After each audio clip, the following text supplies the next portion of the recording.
निर्देशांक ज्यामिति में दो चीज़ें होती हैं, एक्स अक्ष और वाई अक्ष। चार भाग हो जाते हैं इसके, पहला, दूसरा, तीसरा, चौथा।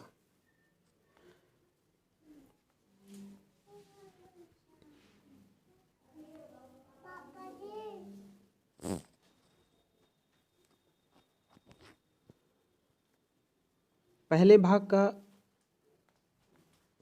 जो साइन है वो प्लस प्लस होता है। तो इसमें दो साइन क्यों हैं? क्योंकि दो दिशाओं में जो चलना होता है, पहले ये एक्स अक्ष है आपका, तो एक्स अक्ष पे चलना होता है, फिर वाई अक्ष पे चलना होता है। तो एक्स अक्ष पे चली दूरी भुज कहलाती है और वाई अक्ष पे चली दूरी कोटि कहलाती है। ये आपका सेंटर है, होम है। पहले एक्स अक्ष पे चलना होता है, तो अगर पहले चतुर्थांश में पॉइंट हैं तो केंद्र से पहले एक्स अक्ष पे चलेंगे और फिर ये यहाँ से वाई अक्ष पे चलेंगे। तो पहले यहाँ से यहाँ आ जाएंगे, फिर इस डायरेक्शन में यहाँ से चलेंगे, ठीक है। तो पहले चतुर्थांश का जो साइन है, पहले चतुर्थांश का साइन प्लस कामा प्लस है और दूसरे चतुर्थांश का साइन माइनस कामा प्लस है और तीसरे चतुर्थांश का साइन माइनस कामा माइनस है और इसका जो है प्लस माइनस है। चार चतुर्थांश होते हैं जिनके ये साइन है और ये सेंटर है, ठीक है। इसका निर्देशांक 0,0 होता है क्योंकि किसी भी तरफ यहाँ से नहीं चला गया है, तो ये इसका जो है मूल बिंदु कहलाता है, ओरिजिन पॉइंट 0,0। तो मान लीजिए सेंटर से इधर चला 2, 1 2 3 स्टेप चला, ठीक है, और यहाँ से फिर ये ऊपर वो चला 1 2 3, तो यहाँ पे आ गया। तो इस बिंदु का निर्देशांक हो गया 3, पहले ये वाली चली दूरी और फिर ऊपर जो चली दूरी है ये वाई अक्ष के पैरेलल में, वो 3,3 इसका निर्देशांक हो गया। यही दूरी अगर सेकंड में चलता तो 3,3 ही होता, लेकिन -3 और +3 होता। और यही अगर थर्ड में चलता, पहले एक्स अक्ष पे 3 और फिर वाई अक्ष पे 3, तो -3,-3 कहलाता। और फोर्थ में चलता तो +3,-3 कहलाता, ठीक है। तो चारों में जो है, चारों के साइन अलग अलग हैं, ठीक है। एक्स अक्ष पे चली दूरी जो है भुज कहलाती है और वाई अक्ष पे चली दूरी कोटि कहलाती है। परीक्षा में क्वेश्चन इस तरह आ सकते हैं, बिंदु दे देगा और पूछेगा कि किस चतुर्थांश में है। जैसे कि क्वेश्चन दे दिया आपका -2,1 किस चतुर्थांश में है, तो ये साइन से माइनस और प्लस से आप आइडिया लगा लेंगे कि ये सेकंड में है, ठीक है। -3, -4 अगर है तो ये आपका थर्ड में है। अगर +2, -3 है तो ये फर्स्ट में है। अगर +3, -4 है तो ये आपका फोर्थ में है। तो आपको चारों चतुर्थांश के साइन पता होने चाहिए, ठीक है।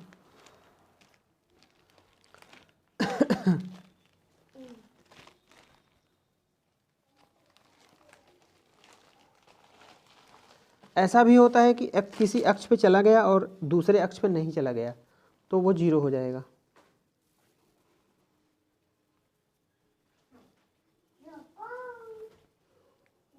जैसे कि 1 मिनट,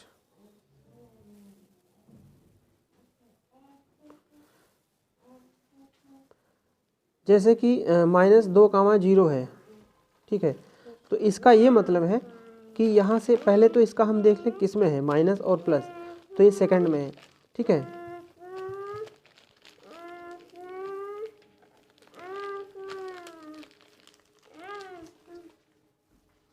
तो ये सेकंड में है, तो -2,0 का मतलब है कि 1 2 यूनिट इधर चला गया, ठीक है। लेकिन इस साइड, ये इस साइड में मतलब इस साइड चला गया, लेकिन इस अक्ष पे नहीं चला गया, ठीक है। तो ये दूरी नहीं है बल्कि ये 0 है। तो ये यहाँ पे जो है आपका ये -2,0 कहलाएगा, ठीक है। तो ऐसे भी आ सकता है -2,0 किस अक्ष पर स्थित है, तो ये यहीं पर है, मतलब एक्स अक्ष पे है। ऐसे भी आ सकता है कि 0,-3 किस अक्ष पर स्थित है, तो 0,-3, तो 0 का साइन प्लस ही माना जाएगा। प्लस और माइनस, ये फोर्थ में है। तो सेंटर से जो है पहले राइट को, पहले जो है हम एक्स अक्ष मतलब भुज को चलाएंगे। शोर मत मचाइए, शोर नहीं मचाइए। तो 0 कामा -3, तो 0 सेंटर से पहले एक्स अक्ष पे, मतलब चौथे में है ना ये साइन, तो सेंटर से हम पहले एक्स अक्ष पे चलाएंगे। तो 0 है तो वहीं रहा, 3 है फिर वाई अक्ष पे चलाएंगे, ठीक है, ऊपर थोड़ी नहीं चलाएंगे, इधर चलाएंगे। तो 1 2 3, तो यहाँ, तो वो यहाँ पे रहेगा, ठीक है। सेंटर से जो है 0 दूरी है, भुज जो है 0 है तो वहीं रहा, ठीक है। और फिर वाई अक्ष पे चलाएंगे तो 3, तो वो वाई अक्ष पे ही आगे बढ़ गया। तो ये 0 कामा -3 किस पर होगा, वाई अक्ष पे होगा। तो एग्जाम में प्रश्न ऐसे भी आ सकते हैं, ठीक है। तो ऐसे भी आ सकते हैं, 3 कामा 4 किस चतुर्थांश में है, और -5 कामा 6 किस चतुर्थांश में है, 3 कामा 0 किस अक्ष पे है, 0 कामा -5 किस अक्ष पर है। तो इस तरह जो है चतुर्थांश में 2 अक्ष होते हैं, एक्स अक्ष और वाई अक्ष। दोनों अक्षों के कटने से 4 पार्ट हो जाते हैं। वो 4 पार्ट जो है आपके क्वाड्रेंट चतुर्थांश कहलाते हैं, प्रथम द्वितीय तृतीय चतुर्थ। और चारों के अपने अलग अलग साइन होते हैं, ठीक है। और वो साइन जो है जुड़वा होते हैं, ठीक है। उस जोड़े में जो है भुज और कोट के संयोजन से वो बिंदु बनता है, ठीक है। तो पहले वाला जो डिस्टेंस है वो भुज कहलाता है और बाद वाला जो है वो कोट कहलाता है, ठीक है। और हमने बताया ही कि उन बिंदुओं का निर्धारण कैसे होता है, साइन कैसे हम उसको लगाते हैं। तो ये रहा आपका, ये पहला खेल था कि अक्ष और अक्षों से बना चतुर्थांश और उस पर निर्मित बिंदु, ठीक है। फिर चीज़ें आगे बढ़ेंगी।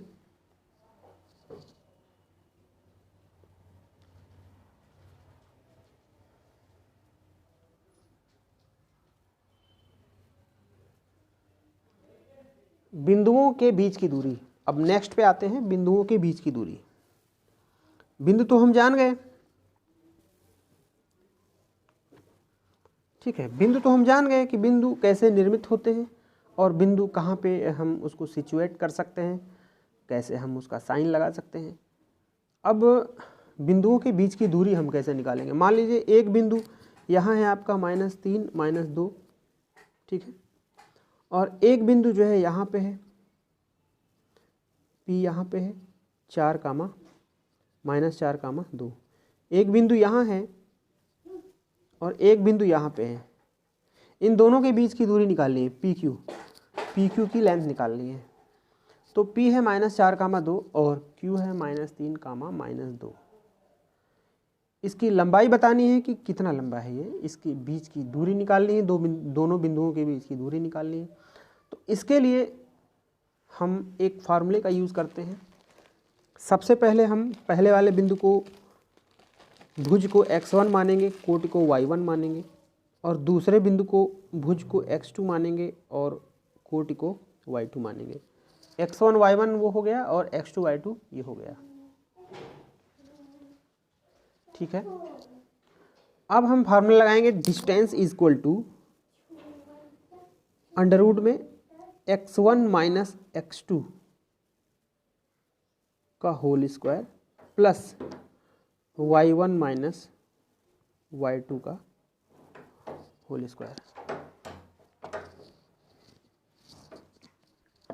ठीक है। तो इस फार्मूले में हम वैल्यू रख देंगे और सॉल्व कर लेंगे, हमारा आंसर आ जाएगा। x1 की जगह हम -4 रख देंगे, ठीक है। और -x2 की जगह हम -3 रख देंगे, तो माइनस ऑलरेडी है, माइनस माइनस प्लस हो जाएगा।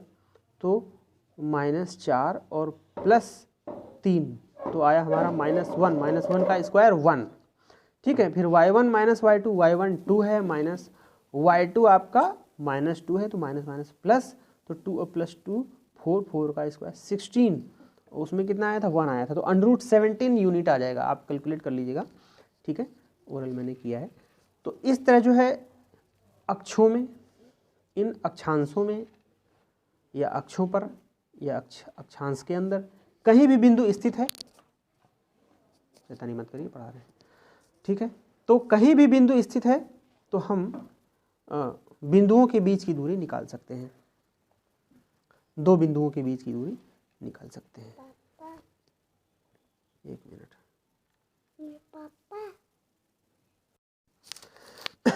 तो हाँ, इस तरह कहीं भी बिंदु स्थित हैं दो, बोलिए नहीं, तो बिंदुओं के बीच की दूरी हम निकाल सकते हैं।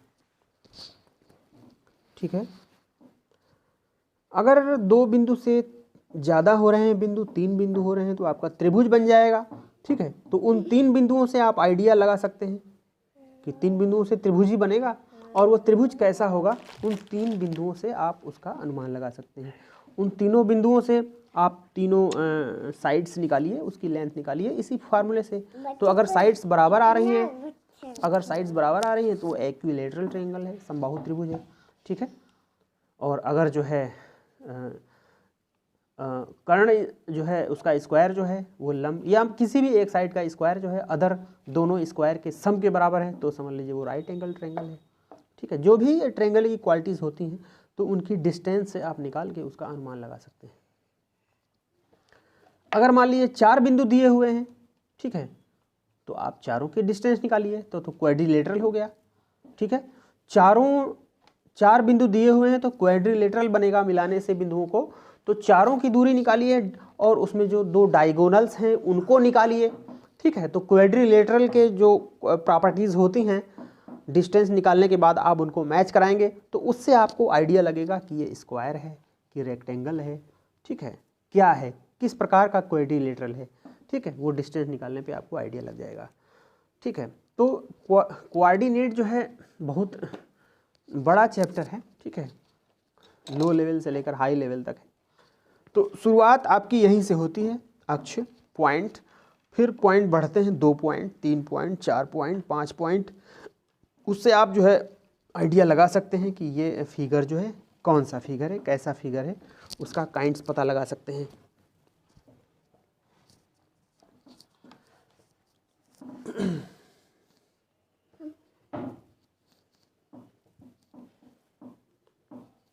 अब बिंदु का तो मामला ख़त्म हो गया, अब आते हैं हम लाइंस पे। इक्वेशन पे आते हैं। ठीक है, 2 बिंदुओं को अगर मिलाया जाए तो एक लाइन सेगमेंट बनेगा। ठीक है, तो उसकी डिस्टेंस कैसे निकाल, चुप बोलो नहीं, तो उस लाइन सेगमेंट का जो डिस्टेंस है वो कैसे निकलेगा, इस पर हमने चर्चा कर ली। अब उसका इक्वेशन कैसे बनेगा, इक्वेशन पे हम आते हैं। ठीक है, डिस्टेंस को छोड़ते हैं। तो सबसे पहले हम इक्वेशन पे अगर आते हैं तो हम चर्चा करेंगे जो ये 2 लाइन सेगमेंट आप देख रहे हैं कि जो एक्स अक्ष हैं, जो एक्स अक्ष एक दूसरे को काट रहे हैं 90 डिग्री पे, गंदी बात शैतानी मत करिए। तो इसमें एक्स अक्ष जो है और एक वाई अक्ष है, इसका भी अपना एक समीकरण है। जो एक्स अक्ष है ये, इसका जो इक्वेशन है y = 0। एग्जाम में क्वेश्चन आ सकता है क्वेश्चन कि एक्स अक्ष का समीकरण बताइए, तो y = 0 होगा। ठीक है, अगर कहेगा कि y अक्ष का समीकरण बताइए तो x = 0 होगा। ठीक है, बहुत अच्छा प्रश्न है, आता भी है एग्जाम में, आया हुआ है। x अक्ष का समीकरण y = 0 और y अक्ष का समीकरण x = 0। ठीक है, बाबू शैतानी मत करिए, हम पढ़ा रहे हैं। ठीक है, सबसे सरल इक्वेशन का सबसे सरल रूप है x = 0, y = 0। x अक्ष का समीकरण y = 0, y अक्ष का समीकरण x = 0। ये कैसे जो है, अब इसी के पैरेलल में हम समझते हैं x अक्ष। अभी हमने समझा x अक्ष का समीकरण y = 0। ठीक है, अब y अक्ष का समीकरण x = 0। अब हम समझेंगे x अक्ष का समीकरण न हो के x अक्ष के समांतर रेखा का समीकरण।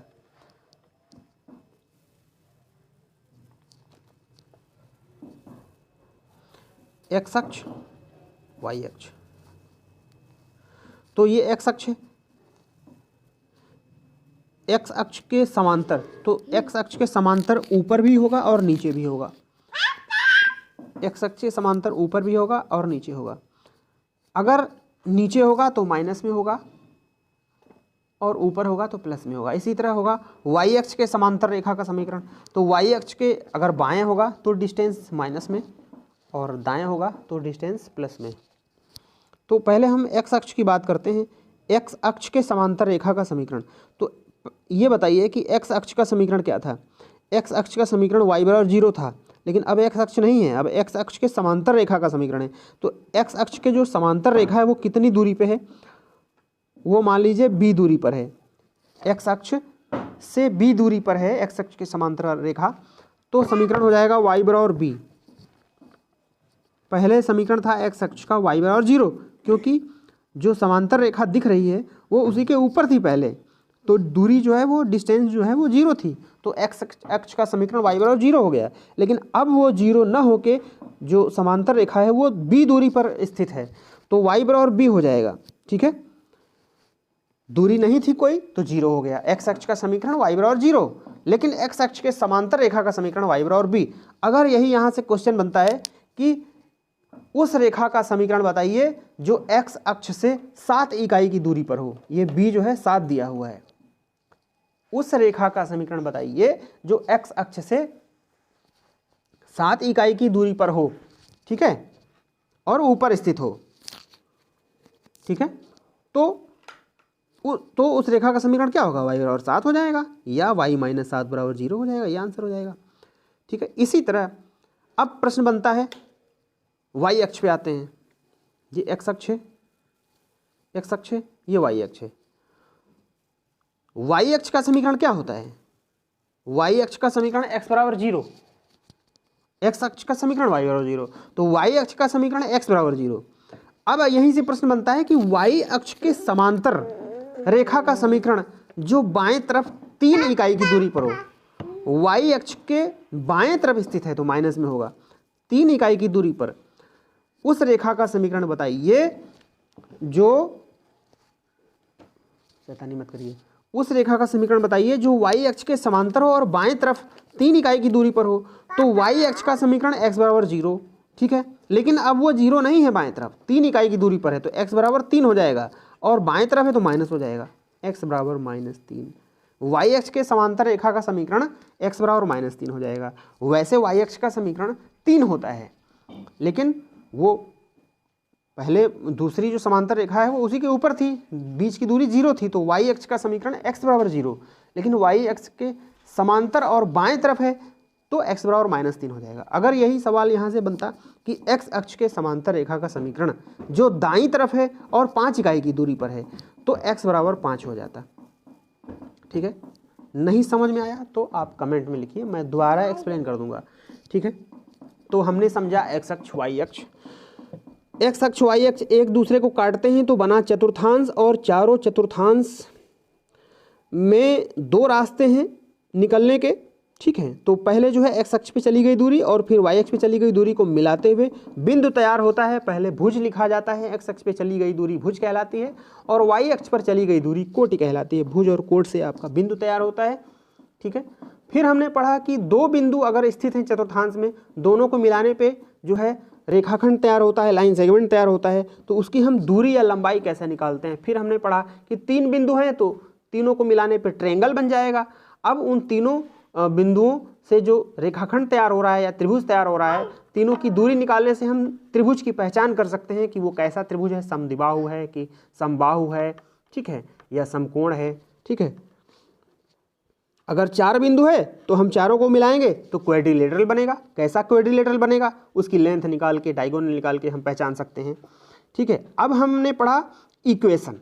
इक्वेशन में सबसे पहले हमने इक्वेशन पढ़ी x अक्ष की इक्वेशन और y अक्ष की इक्वेशन, फिर हमने पढ़ा x अक्ष के समांतर इक्वेशन, x अक्ष के समांतर रेखा का इक्वेशन, y अक्ष के समांतर रेखा का इक्वेशन। इतनी चीज हमने ठोस रूप से पढ़ ली। ठीक है, तो इतनी चीज हम लोगों ने पढ़ी।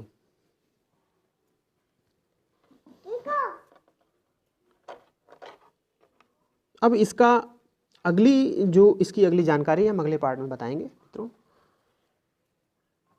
शेयर कर दीजिएगा वीडियो अगर अच्छी लगती है तो।